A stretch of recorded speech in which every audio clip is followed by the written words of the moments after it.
He's got a question. Can you tell us a little bit about the Yamaha flagship NS5000?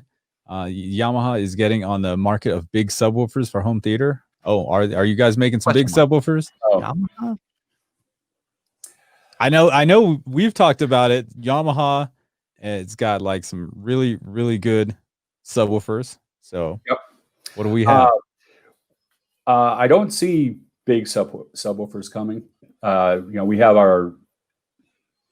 what we consider big subwoofers anymore. I think 1500 watts is probably pretty big, and that's our NS SW1000 is a 1200, 1500 watt sub. That's just kind of a common thing.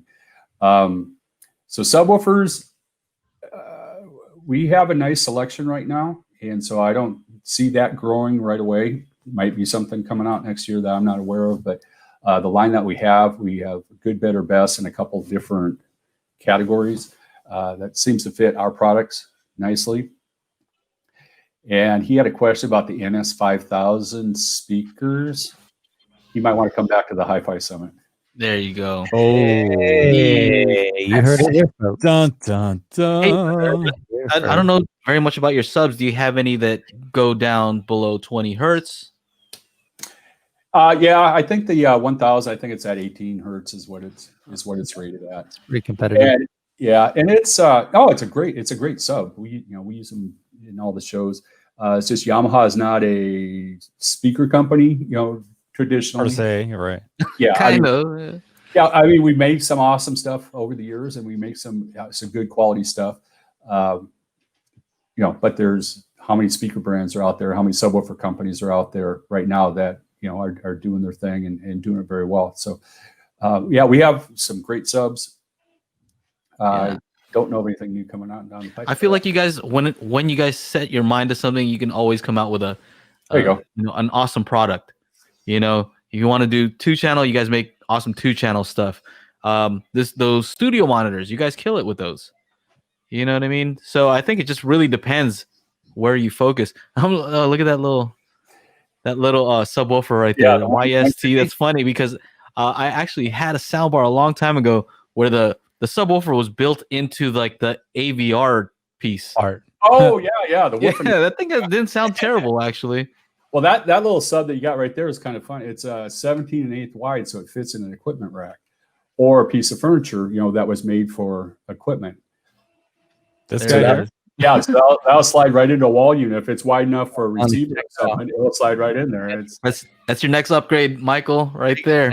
30 of those. Forget those JTRs. It's a cool little sub. I mean, it's not. Let's check out that 1000. Fantastic. Yeah, this thing got that 1000. Let's look at it. There's your guy. That would be. Is this using some servo technology there? Oh yeah. So it's all we have it. I think see that YST, the advanced YST. That's Yamaha servo technology, and it's advanced, so that means it's better than the old servo technology. Better than the competitors. But what it is, it's an electronic servo, and it's a combination of electronics and cabinet design. The cabinet is designed as a Helmholtz resonator, so the box and the port all resonate at a low frequency. Usually we go like an octave below where the natural roll-off of the subwoofer would be. Mm-hmm. So the box is tuned for a low frequency. The amplifier is tuned with the speaker at that low frequency. But what happens when a ported box gets close to resonance? No air movement happens. So normally in the port, you put your hand down to a port and you can feel air coming in and out. You're not at resonance right there. When it gets down to the resonance to the very low frequency, all of a sudden air motion stops in that port. That's resonance. That's a standing wave in your living room. Right. You're trying to do room correction. It happens in these boxes right here. So what we've done is, we've tuned the box up. Everything sounds great, as good as it possibly can. But now where the resonance is, we have what's called a negative impedance converter. So when the box stops, see if I can do this simply. If the box starts to resonate, it puts a lot of back pressure on the woofer itself.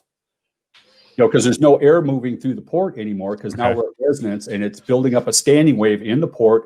The box becomes a sealed port. The woofer is pushing against something that's resonating. It doesn't want to move. So then the impedance goes way up and no current flows through and there's no air movement. So that's when things stop working. But what we did is we added an electronic servo. So when we get down to that frequency, we're actually measuring the amount of current that's going through the driver and all this stuff.